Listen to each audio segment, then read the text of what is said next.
So I'm here to talk about Medicaid.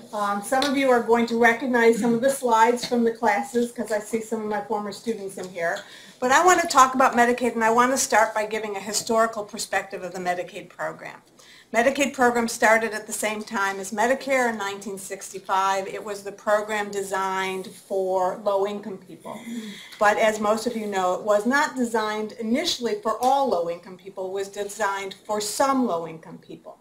It's an entitlement program like Medicare is, so it is, unlike Medicare, Medicaid is financed both by the state and the federal government, but it is an entitlement program, and I want to make that point up front because what I'm going to be talking about later on with some of the changes or potential changes to the Medicare program, one of the real underlying questions is, will Medicaid continue to stay an entitlement program? So when Medicaid was created in 1965, it was created and it had links to the welfare program. Medicaid was basically tied to the receipt of welfare, either back then aid to families with dependent children, which is our welfare program for families and children, or what states used to have, which was aid to the aged or aid to the blind and disabled. That over time and over the last 50 or so years has changed so that the link between welfare and Medicaid was broken. That happened basically back in the 90s for, at least for families with children with our welfare reform. But it was still fundamentally a program for basically the full 50 years. It was a program for some poor, hence the name. Is it a program for the poor, for all low income, or just for the deserving poor? And what you find with the Medicaid program historically, and in the states that have not chosen to expand Medicaid, this is still the case, is that Medicaid is only a program for the people who politicians consider deserving poor. It is for pregnant women. It is for children. It is for the elderly and disabled. And then it's because of the vestiges and the link with our old welfare program, it's for the parents of certain young children, but really only the parents that would have qualified under our old AFDC rules, which is why you see the income level so low. In North Carolina, for example, a mother with 2 children in our state for welfare gets $272 a month. Medicaid actually is a little bit higher than that, but it is still incredibly low for the parents, even though the children qualify at higher income levels. So until the ACA, Medicaid was not a program for all poor people. Medicaid was a program for the deserving poor people, the people who couldn't work, the people who we consider deserving. And that's why historically Medicaid only covered about 30% of poor adults in this country. Then came the ACA, and the ACA intended to break that link between categorical eligibility and Medicaid. And Medicaid became one part of a 3-pronged strategy to expand health insurance coverage. So as you all probably are familiar, the ACA expanded or intended to expand health insurance coverage by building on the ways that we historically have gotten health insurance coverage. That is, for poor people, it was through public programs. For most of us, it was through employer-based coverage. And for the smattering of people who didn't have access to public programs or affordable employer-based coverage, it was through the marketplace, which John was just talking about. So the way that the ACA envisioned doing that is to say all states were required to cover all poor adults, or almost all poor adults, with incomes up to 138% of the federal poverty guidelines. And 32 states and the District of Columbia have chosen to do that, but 18 states have chosen not to do that, and North Carolina is one of them, which is why in our state we would have approximately 400,000 people who would be covered if we chose to expand Medicaid, but who are not covered, most of whom fall into what we call the Medicaid Gap and get no help at all. That's sort of the problem and the history of the Medicaid program up until the ACA was enacted and then the Supreme Court decision which made Medicaid expansion optional.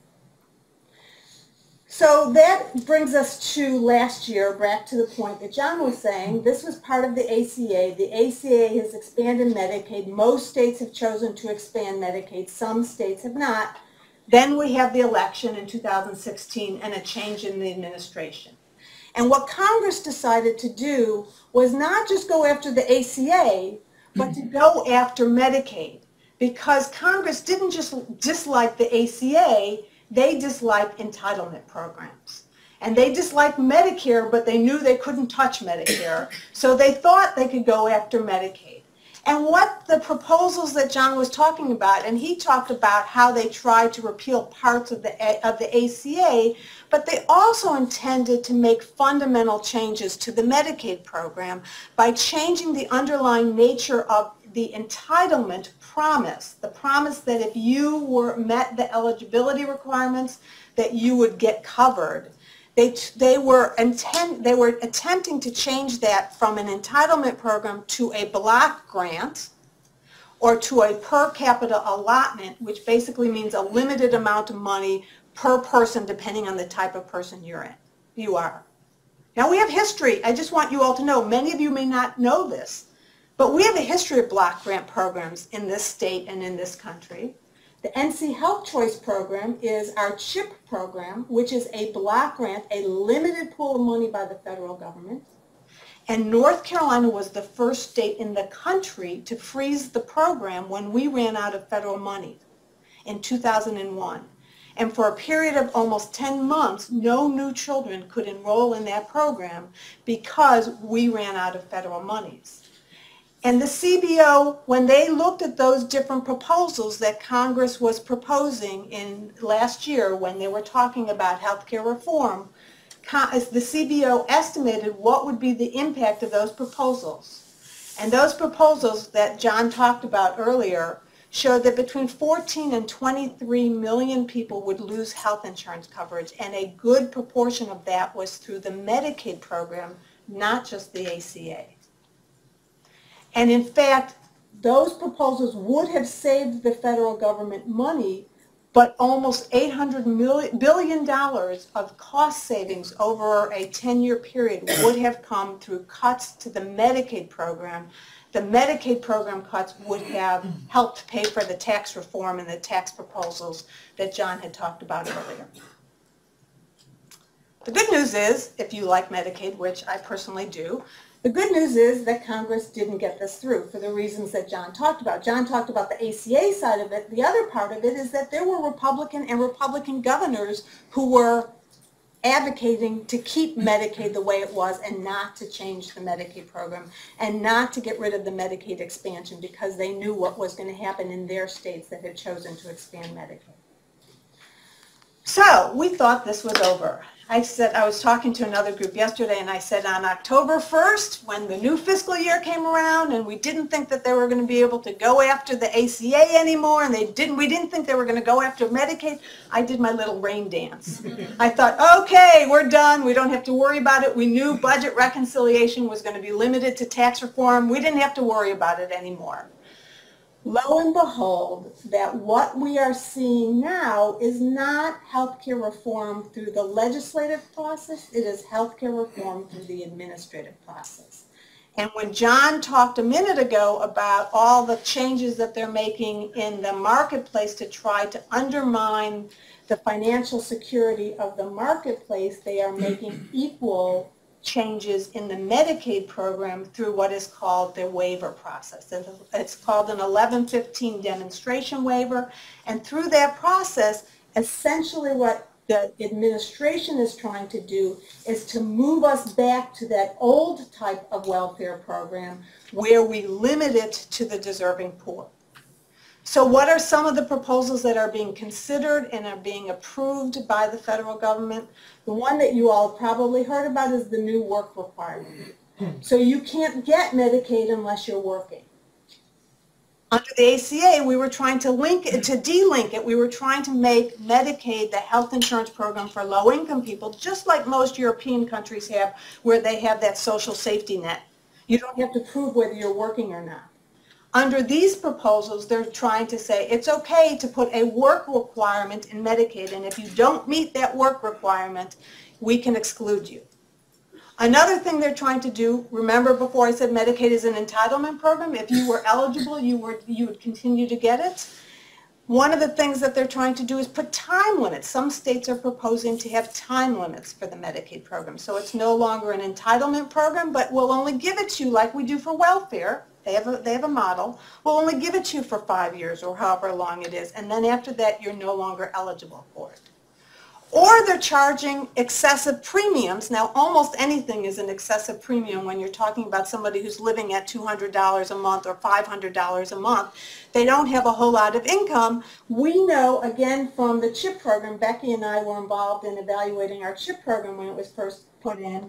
I think the number 2 reason families didn't enroll in our CHIP program is because they couldn't afford. Now, this is for families with incomes higher than Medicaid, above 100% of poverty. They couldn't afford $50 a year to enroll their family.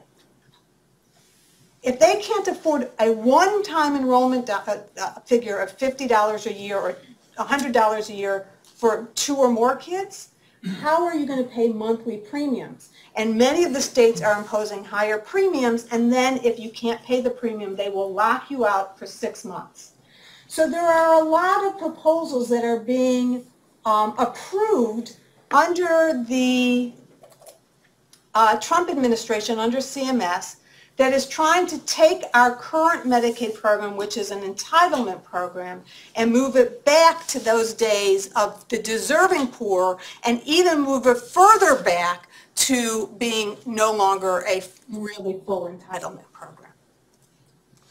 Now, we don't know what's going to happen because there is a lawsuit that is challenging a lot of these provisions. It's called Stewart versus Hargan. It's a very interesting lawsuit. It's brought by a number of different law firms around, one of which is the National Health Law Program, which has an office in Chapel Hill, that is bringing a lawsuit challenging the administration's ability to approve these waivers under the 1115 process. They're challenging the work requirements, but they're also challenging the premium, the excess premiums. They're challenging the time limits for Medicaid. And we will see how it plays out, whether this will be enjoined or not. It's just in the very early stages of the lawsuit, so we don't know how this is going to play out. But just like you're going to have to be careful and watch what is going on at the federal level through administrative changes to the ACA, if you are interested in Medicaid, you need to be paying attention to these waivers because it has the potential for fundamentally changing the nature of the Medicaid program. So that's the bad news. I feel like I'm the good news, bad news cop. I'm giving you the bad news first. Now I'm going to talk about the good news, or at least the partially good news. And that is Medicaid Transformation, and I apologize, it's a little bit, the print is small, and I usually tell people you have to use bigger print, so I apologize for the small print. We have, at the federal level, I think we're going backwards. At the state level, there are a lot of people who think that we shouldn't have changed our fundamental nature of our Medicaid program because we had an award-winning fee-for-service program, which was Community Care of North Carolina. And Community Care of North Carolina had a lot of great things to say for it. Essentially what our old Medicaid program was in the state was it's called a primary care case management program. What that means is it links Medicaid recipients to a primary care home. That primary care provider gets a small PMPM per member per month to be the manager of that patient, to know where they're going, to refer them to specialists. But then they're linked into bigger networks where they provide pharmacy oversight, and they provide, they have a psychiatrist who can provide advice, and so they have network services that can provide more robust care management, case management. And that program has gotten national awards, the CCNC program, but it was fundamentally a fee-for-service system, and the state Senate hated it because they didn't feel like there was budget predictability. So the Senate really pushed for changes to our Medicaid program. And they push for a system of moving us from a fee-for-service model to contracting with managed care organizations. Chris has already made her pitch. I think if all of you were in the Department of Health and Human Services, she would have made a great pitch for why you should contract with Blue Cross Blue Shield and Amerigroup.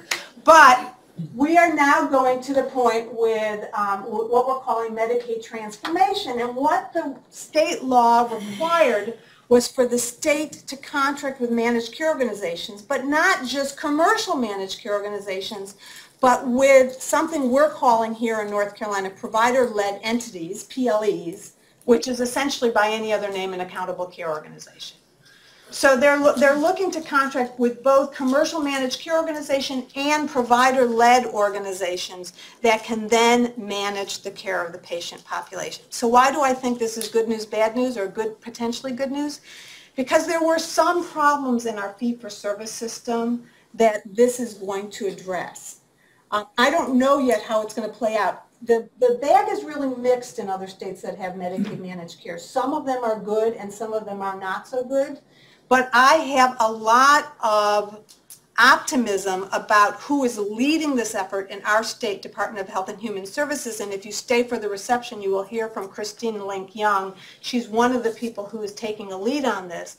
But one of the things that it will do, actually I'll go back to it, is under our current system, we have a bifurcated system.